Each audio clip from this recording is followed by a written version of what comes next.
খবরদার, কেউ আপনাকে কল করেছে, আপনি তার সাথে কথা বলছেন স্পিকার দিয়ে, সেখানে আর অনেক লোক আছে, আমরা অনেকে এটা করি কি করি না?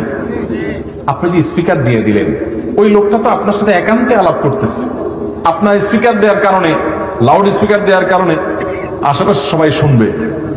সে যদি জানে এখানে আরো অমুক অমুক আছে, তাইলে হয়তো সেইভাবে কথা বলবে না, কিন্তু আপনি তাকে না জানাইয়া লাউড স্পিকার দিয়ে দিচ্ছেন, তাহলে তার প্রাইভেসি নষ্ট হতে পারে, সে অপমানিত হতে পারে, অসম্মান হতে পারে, কোন বিপদে পড়তে পারে। আপনি লাউড স্পিকার দিলে তাকে বলতে হবে, ভাই আমরা এখানে কয়েকজন আমরা শুনতেছি, আপনি বলেন, তাকে জানাই দিতে হবে যে আমি লাউড স্পিকার দিছি।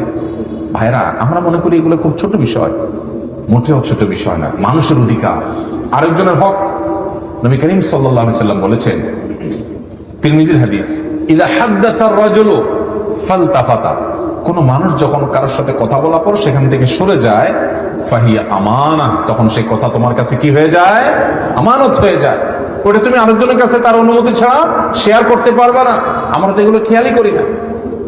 তাহলে আপনি লাউড স্পিকার দিয়ে কথা বললেন, অনেক সময় সবচেয়ে বড় খেয়ানত হয় এখনকার যুগে, রেকর্ড করে সেটা অনেক সময় অন্যের কাছে শেয়ার করা, ছেড়ে দেওয়া আছে না?